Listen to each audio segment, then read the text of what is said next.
This is Uh, amazing. This was not the answer I was expecting at all. Hi everyone, my name is Jeff Starr, and this is my channel Mapbed Films. I make videos about music. Today I'll be talking with Rishabh Bhowmick, who is a YouTuber in New Delhi, and he makes educational videos explaining Indian classical music and the major concepts behind it, and stuff. If you're just trying to learn about that music, it's very accessible. You can learn a bunch of cool stuff. But if you're someone like myself who's been studying this music for a while, I've been studying sitar and Indian music for about 8 years, I think now, maybe longer. And I watch his videos and I learn cool stuff all the time. I'll put a link in the description so you can easily get to his channel and check out his stuff, check out his videos, and please do that. All right, with that said, let's jump right into the interview. So, as we talk about Indian classical music, what do you view as some of the similarities between um, Western music and Indian classical music? And that can be Western classical, or it can be pop music, or um, I don't know, like where do you see that there's crossover that people could look for?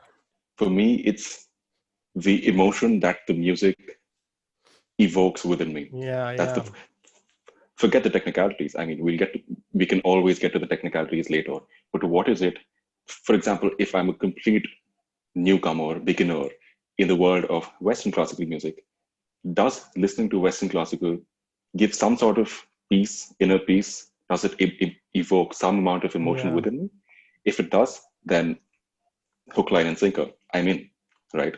yeah, Similarly, what I feel is for the Western audience, or for example, for that matter, any audience which wants to listen to Indian classical music, there has to be some sort of, a spark which Indian hmm, classical music lights within them. Because you cannot you cannot force a person to listen to a kind of music. So for me, I mean, of course, there are technical aspects of both Indian classical and Western classical which are common, right? There are time cycles, there are oh sure, yeah, means, glissandos and slides and all of that stuff. But all of that stuff is technical. You cannot explain all of that to a beginner. For me, as a beginner in the world of Western classical, I always look for stuff that, suppose listening to Rag Jaunpuri or listening to, say, Rag Jai Javanti, it really gives me goosebumps, right? I'm getting hmm, goosebumps as I remember my guru singing Rag Jai Javanti. It's so, it really touches your heart. yeah, I always look for a similar emotion in some other kind of music that I'm listening to. It could be Western classical, or it could not be classical at all. Am I, is that music giving rise to some sort of emotion within me? If yes, then I'm in. I will yeah, listen to it. I will give it my time. yeah. I think that's the perfect answer. Actually, it's not like don't worry too much about the technical stuff. It's like that emotional Yeah, all of connection. that will come. Yeah, Mhm. yeah. And I think that's a great I guess answer. Yeah, I think I would like to add to that especially if you're a person who doesn't necessarily want to perform or execute all of these techniques, then you don't necessarily need to learn the depths of these techniques. yeah, For you as a listener, it's okay if you skim over the top of these, technical aspects. yeah. But it's really important if the music does not evoke any emotion within you, then that's no use. Totally. When studying Indian classical music, both for Mhm. yourself, or I guess maybe for others who are want to learn more about it, are there like what would you say are some of the hardest aspects to fully understand or to appreciate in the music, like things that are sort of people get stuck with or might not totally um, and when just looking at the veneer of that experience, what are some of those like stumbling blocks that you feel like are those hard things that people need to look past or work to better understand? Yeah, I've kind of thought about this quite a lot, and I've come to a conclusion, right? So I've kind of divided this into two parts. As in, one of the parts is for a complete beginner, right? For Mm-hmm. someone who's just starting out into, for that matter, doesn't even matter if it's Indian classical, it could be any sort of music. Yeah. For that newcomer or for that beginner, it's tough for that guy to understand the basics, right? So if you're talking about Indian classical music, at least in the beginning, it'll be tough for him to understand the technicalities, Mm-hmm. the techniques. What is the sthai? What is the antara? What is a prarambhikala? What is an halaf? What is a tam? What is a tihai? Mm-hmm. So he might get overburdened with all of these Yeah. technical aspects of Indian classical music. But for a person who's sort of at an intermediate level, or maybe intermediate high level, he understands what he of course understands what a sthai is, what is an antara, what all the technicalities, right? Yeah. For him, he has to take it to the next level. So he has to understand the ethos, the emotion that the artist is trying to convey through his or her music, be it instrumental or vocal.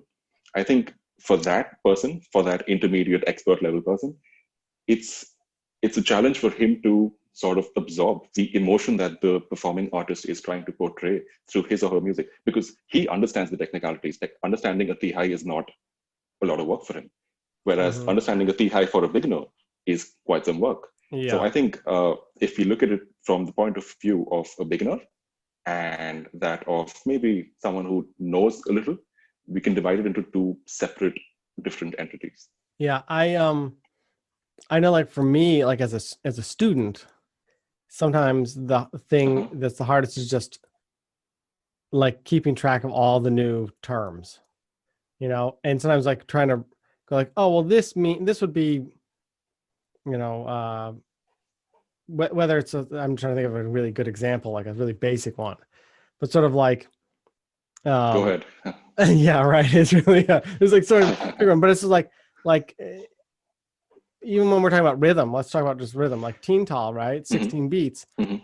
In Western music, there's 4/4, and Correct. both are very commonly used.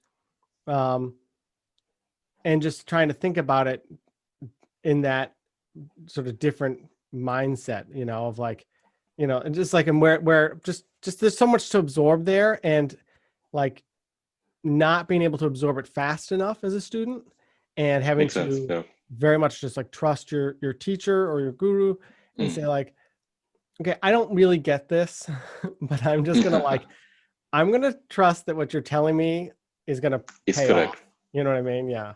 Now, with that in mind, Mhm, when you're listening to a performance, right, whether it's recording or it's a live performance so you haven't like heard it for the first time, right? What uh-huh. are the things that you're um, listening for to sort of help you sort of appreciate that performance, or things that might like click and go like, oh, this performer is doing something that's really nice? How are you sort of Mhm. absorbing in the moment and processing to be able to think about the music in a way that uh, someone who's just sort of like sitting there and just letting it hit them, who might not know anything, like, what are you looking for? I think the idea that you just spoke about, of there being people who don't necessarily want to understand this kind of music, but they don't mind listening to it, right? Yeah. So it's enjoyable to them to just listen to it, and that's a different kind of people. All power to them. For me, when I listen to, and at least to be specific, an Indian classical concert, again, you can divide this into two aspects. One is all of your technicalities, how well an artist is, maybe playing with the rhythm, or how good his alaps are. Is he using technicalities such as, is he using gamaks and khatkas and murkis, all of these technical terms. And Yeah. the other aspect of it, at the other end of the spectrum, how well is the artist? Is he sounding mechanical? I'm not trying to sound like a critic here, as in, but it's just my personal Yeah. opinion. So on the other end of the spectrum, you kind of gauge, is the artist sounding dry? Is he sounding mechanical? Is he just carrying out the techniques just for the sake of it, or Yeah. does he have that underlying sort of basal emotion that what is he trying to portray through the bandish? What is he trying to portray through the gut that he's playing? What is his interpretation of the rag? And is he in the moment? Is he portraying himself to the audience? Is the audience getting it? I think it's a mixture of all of these things that really engages me as a listener. All the technicalities. Someone plays a great Tihai, of course I'll applaud it. Someone Yeah. plays a great, yeah. So it's not only about just the emotions or just the ethos, pathos, all of that, but it's of course all about the technical music. If this is classical music, it has to be about the technicalities. So I think it's more of a 50-50, 60-40 mixture Yeah. of the underlying emotion and the techniques. Yeah. I've brought some people to some concerts before and who maybe haven't really experienced any classical music or don't even like, they don't certainly know anything about it really, right? And sometimes appreciating like the technical, when you get into sort of like a really the guts getting really fast, or in a Jala section, and the tabla player is going really super fast, and the your sitar player is really like shredding away, right? There's like smoke coming up from fingertips. It's super technical. That's really easy, I feel like, for people to get. Sometimes it's like the first 10 minutes of the alap. I'm like, I get very nervous. Like, are they gonna look here? Like, I are they feel you. appreciating I feel this? you. Like, is this cool? So how did you, when you decided you were going to make these videos, right? I assume you have some sort of like knowledge, obviously, of Indian classical music. How did you become so fascinated with Indian classical music? Do you have a family of, musicians, or sort of what's your exposure? How did you get sort of sucked into it? All right. So let's begin with the fact that I am nowhere near an expert or a stage level performer. I've just been doing this for a long time, right? So as you know, you've been playing this guitar for a long time.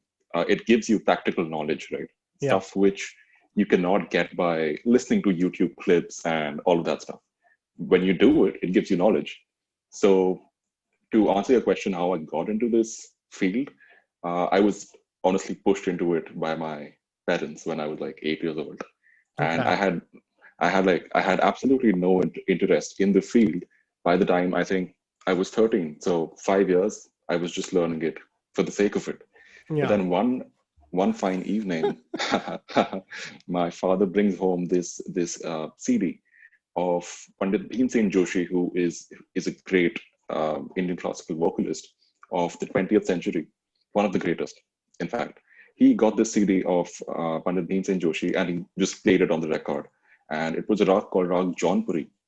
And it was Panditji around in his 60s, so not really in his prime, but his voice was so sonorous. It was one of the most beautiful things that I've ever heard. And my 13-year-old self, or the 13-year-old Rishabh, had what you can call an instant transformation. And from that day onward, it was like a one-night phenomenon. And that day onward, or that evening onward, whatever, I really, really fell in love with this art form. And it is from that evening itself, back in I think 2009, I guess, that I really started practicing and sitting down and doing what's required of me to do to learn this art form. That's kind of amazing. Yeah, it's I think like that's one of the things I like about music, is it can really connect to us on a very like different level, and it very much can like light that spark and sort of it's very transformative in that sense. Now, when had you been studying like vocal music in the Indian classical tradition, or had you been doing instruments, or was it strictly like, let's learn about this on paper? Like, sort of how had you been exposed to learning about it, so that when you heard that recording, you could sort of instantly appreciate it? So the time when I heard that recording, I'd already been learning for 5 years, and I'd been learning vocal music for 5 years. Yeah. I'd also been learning how to play the tabla along with it. But my main thing was, of course, vocal music, right? So I had the tools within me to understand what is going on in a performance or a recording, but I didn't necessarily like it per se. But then I think that was the turning point wherein I actually started liking and implementing the stuff that I'd actually learned over those 5 years. And because before that, I wasn't really doing anything. I used to just go for classes and then come back, play on the computer or whatever. I wasn't really practicing music. But I think that was the time when I really started doing it myself. Yeah. Do you still do tabla as well? No, I actually had to leave tabla back in 2012 because of academics. I just couldn't, balance all of these together. So I had to leave tabla. I had to leave playing tabla. Do you think like, is that something that when you're down the road, you might want to revisit? Of course. Yeah. I mean, actually tabla was my first love, as in, like, in terms of music. Yeah. Even before I I sort of loved playing the tabla. As I just said, I never really liked singing back in the day, like when I started learning. But tabla, I always loved playing tabla. Yeah. So, but like I had to leave it back in like 8 years back because of academics and college and all of that Course, stuff. yeah. I think that's really amazing that you have that sort of that tabla and that vocal background. I feel like as a student myself who's come to Indian classical music much later in life, I often sort of would like to almost like say, okay, I wish I could just spend like a huge chunk of time just studying tabla and studying rhythm, because there's just like a whole vocabulary of that I'm feel very like like just lost in. Now let's talk about you and your experience. So you mentioned that first CD you'd listened to that was very eye-opening for you. And who was that artist again? This was Pandit Bhimsen Joshi. Okay. He like a great vocalist of the 20th century. And so are there other specific artists who you gravitate towards or who you like, or if I don't want to make this like give me your top 10, but like who are people that you really connect with? All right, so there are some artists as of now I go through phases as well, and I listen to an artist and I listen to them a lot, right? So for the past I guess a couple of months, I think you would have seen in my videos, I'm really quoting this artist called Pandit Venkatesh Kumar, who's from the south of India but sings North Indian as in like Hindustani classical music. That is one person whom I've really been attracted to as a fan of Indian classical music, because his voice is high soaring. It's it has that metallic timbre to it. He's really good. So Pandit Venkatesh Kumar is one of them, and then of course Kaushiki Chakrabarti, who is another one of the topmost Indian classical vocalists of our times. And then in sitar, of course, there is Ustad Shahid Parvez, who is he just takes my heart away every time with he makes his sitar sing, man. I mean, like it's mad. It's honestly mad. That person can do he can do stuff. And then of course from the previous generation, there are so many. Of course, Pandit Bhimsen Joshi is my idol. He's at the top. From our generation, of course, my guru's guru, Pandit Rajan and Sajan Mishra, who are probably again two of the topmost singers of our times. And then, of course, from the previous generation, from the 20th century, there is Pandit Bhimsen Joshi, there is Ustad Vilayat Khan, who is again a grand master of the sitar and Indian classical music in general. And then there's Ustad Bade Ghulam Ali Khan, Ustad Amir Khan. There are so many people. It's quite tough to name. But like the names that I've taken are the names I really, really listen to a lot. Pandit Ajoy Chakraborty, who is one of the most gifted mathematical singer of our times. His play with rhythm, his rhythm work like Ari, it's off the charts. So the names that I've taken are names that I really, really listen to, like quite often. And to answer your question, as of now, I've been listening a lot to Pandit Venkatesh Kumar. You mentioned something in there that's a lot of names. Yes, no, that's great. Let's give people something to Google search for. We want to get people listening to stuff. You said something in there that caught my attention, which was you mentioned sort of the metallic timbre of the voice, right? What are sort of like vocal qualities that you would describe as sort of being sought after in Indian classical music? So let's roll with the names that I just took, right? Yeah. So I took the names of Pandit Bhimsen Joshi, Pandit Rajan Sajan Mishra, Pandit Ajoy Chakraborty. So all of these artists, their voices vary from this end of the spectrum to the other end of the spectrum. So, for example, Pandit Bhimsen Joshi has this voice which sort of penetrates everything like a bullet and hits your heart. It's that sharp. It's sharp, but it's stable at the same time. I don't know how he does it, but then even at higher ranges, if he's singing in the scale of, let's say, E or F, he still reaches the ma of tar saptak, pa of tar saptak. So, for example, Pandit Bhimsen Joshi has this voice which really, really penetrates everything and then just gets to you. On the other hand, you have Ustad Bade Ghulam Ali Khan, who has this really soft, sweet, melodic voice, which can traverse up the saptak, up the scale, up the register like that, come down like this, and then he sings tan like this. So his voice is on. For me, it's on the other end of the spectrum. It's sweet, it's melodic, it's a voice which a soft-spoken person would have. Whereas Pandit Bhimsen Joshi is on the other end of the spectrum. Again, Pandit Ajoy Chakraborty, he has such a sweet voice.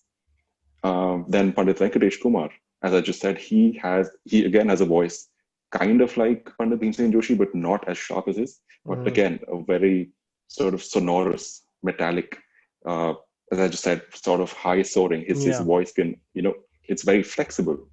So all the name of Pandit Ustad Amir Khan, his voice is deep, contemplative. And the techniques that he uses in his style of singing are also deep and contemplative. So they kind of, complement his voice. So that doesn't matter. What I'm trying to say is that the names that I just took, each one of the voices have a different quality. So I can't really say if one voice is suited to classical music or not. No, that's exactly the clarification that I sort of wanted to hear. Like, do you think that's sort of, and this is sort of like I'm just going to throw a question at you. Do you think that's somewhat derived because of the different Gharanas that are found within Indian classical music, or do you think those are specific to those artists?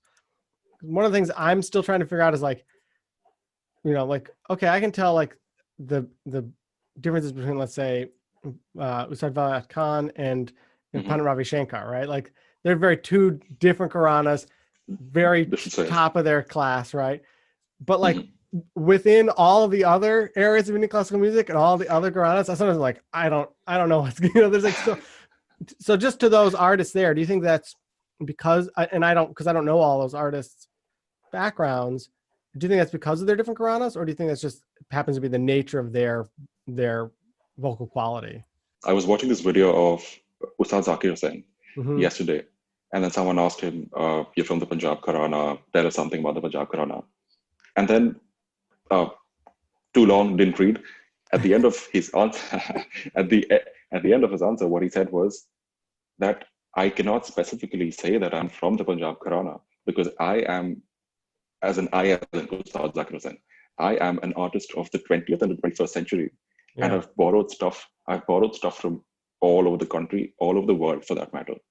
And for me to say that I am from the Punjab Gharana as of now would be a disservice to all of the people that I've learned from, singers or instrumentalists from the 20th century, maybe. Back then, the Gharana system was really, really, it was really established. It's established as of now too, of course. But then now we have the internet, we have YouTube, we have aeroplanes. Exactly. You can exactly. Yeah, that blending of the Gharanas, I think, is more prevalent now. Yeah. Exactly. So it's kind of tough to. You can tell different aspects of Gharana, like Koshiki Chakraborty. When she sings, you will be very easily be able to tell the high amount of usage of laikari, rhythm play, and the usage of notes and sargams a lot, which is a patron style of the Patiala Kasoor Gharana, from which Pandit Ajoy Chakraborty belongs, from which Ustad Bade Ghulam Ali Khan belong. They play a lot with notes and tans and all of that stuff. Whereas you can take an example of, let's say, Pandit Venkatesh Kumar. He's from the Kirana Gharana. His unfoldment of the rag and his approach to notes, I'm just, briefly sort of encapsulating everything. His approach to notes and his development of the rag would be very meticulous, which is sort of an identity of the Kirana Gharana. But these are parts of the artist's identity. It's not the artist in itself, because the artist has borrowed from here, from there, from everywhere. So the Gharanas are only, as of now, at least in the 21st century, as I understand it, they're only parts of, or the base or the foundation of the artists who are performing. But then there are a lot of other elements from which the artist is borrowing and then, performing in front of the audience. Now, for yourself, right, as someone who, we touched on this a little bit, like you had taken tabla lessons, you would like to go back to that at some point, but what are some of the things that you want to still learn more about in Indian classical music? Like, and this is something I don't know, like, are you primarily studied in Northern Indian or versus Carnatic. Did I say that right? Carnatic, yeah. You said that right. Or do you feel like there's certain, do you want to learn an instrument, or do you just want to just perform, learn your vocal performance better and actually perform? Like, what are the things that you're looking to do more in Indian classical music? I think as of now, I would like to perfect my vocal aspirations and what I want to achieve as a vocal artist, right? Yeah. I would like to. So first of all, there is no concept of perfection in this field. No, For that matter, in the field of art, exactly. Yes. It just keeps on going, and You just it chase keeps it. going. It Yeah, keeps you going just on. chase after it. Yeah. It's this unending cycle of Yeah. chasing perfection. Yeah. But then that's all right. That's all right. I've made my peace with it. I would like to hone my skills in vocal music more and more and more. Yeah. Till I get satisfied or something. Yeah. Do you feel like, are you able to, I know you mentioned, how school had interrupted things a while back. Mhm. Do you feel like you're able to like sort of get in your daily practice, or do you feel like that comes in waves for you in terms of that journey?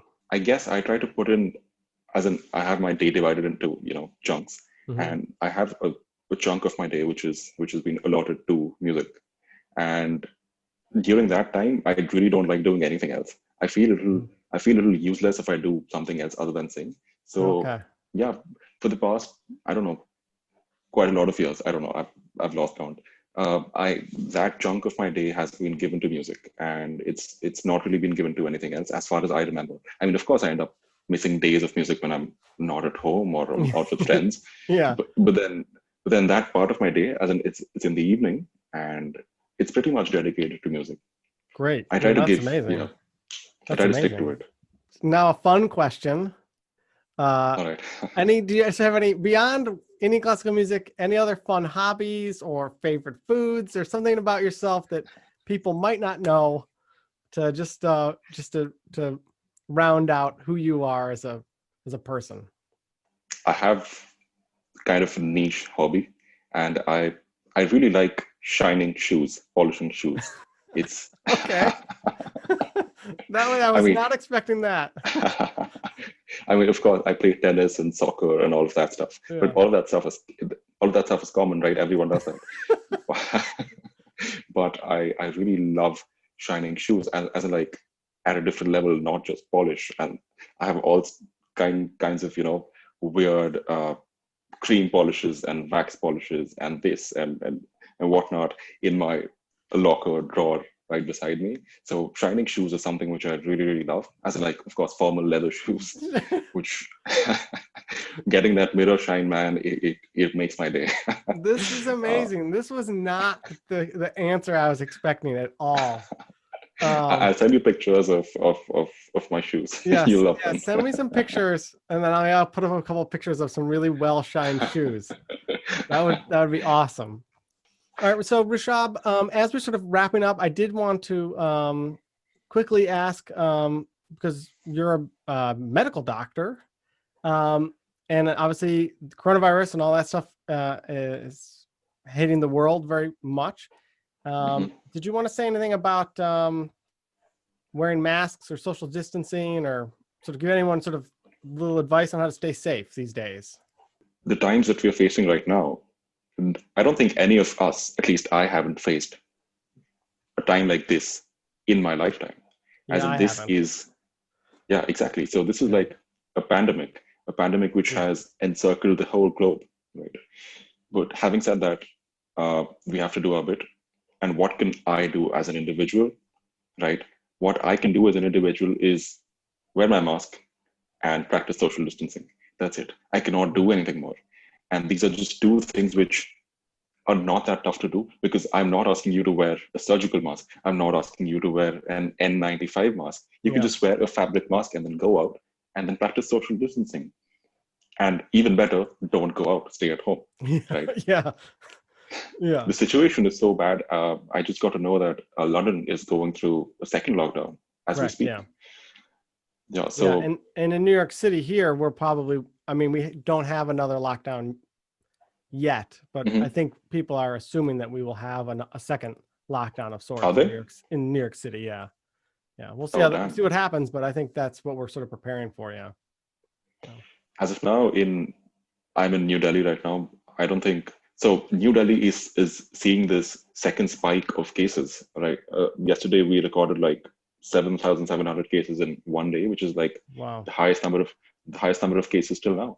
So I think this is high time. It's like people are starting to believe that the peak is sort of going. The peak is flattening out, and the cases are decreasing. Yeah. But the thing with this is it's a communicable disease. If I sneeze on someone, he or she will get the disease. Yeah. And hence, the flattening of the peak can only take place when I, as an individual, practice my social hygiene. I wear my mask, I clean my hands, I wash my hands, and I practice social distancing, or I just stay at home.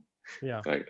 So I think as a medical professional, that is what my advice to everyone is, and it's not that tough to follow, to be honest. It's pretty easy. It's the new normal, as they say. So, well, thank you for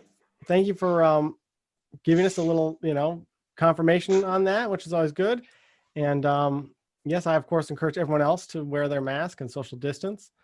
And thank you so much for speaking of social distance, doing this this sort of conversation here. This is amazing. This is why we live in such an amazing time, even with all this crazy stuff that's going on. The world can be also really small, and you're in New Delhi and I'm in New York, and here we are. It's probably, I don't know what, almost 3 a.m. where you are or something, but we're talking. Yep. And we're learning, and this has really been amazing. So I want to thank you for making this has been amazing, Jeff. And it's been a lot of fun. Yes, it has been a lot of fun. And to anyone watching this, I'll have links, to Rishabh's YouTube page and channel. And please check out all of his videos. There's tons of fun stuff to learn there. I found it really great. And in fact, I commented on this somewhere because you left a comment on one of my sitar videos that I recorded recently. And I was thinking when I was going to post it, I was like, what's Rishabh going to say? He's going to watch this. He knows this stuff probably better than I do. I think so. Yeah. Oh no. All right. I got to be really, I hope I did okay here, but it was really great just to see like this, that sort of community of people that are into Indian classical music, and that we can have these conversations. And thank you for sharing your time and your thoughts with us.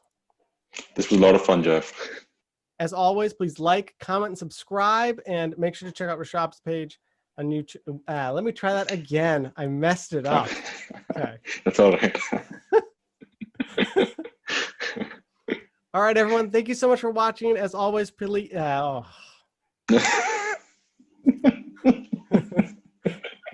can do it.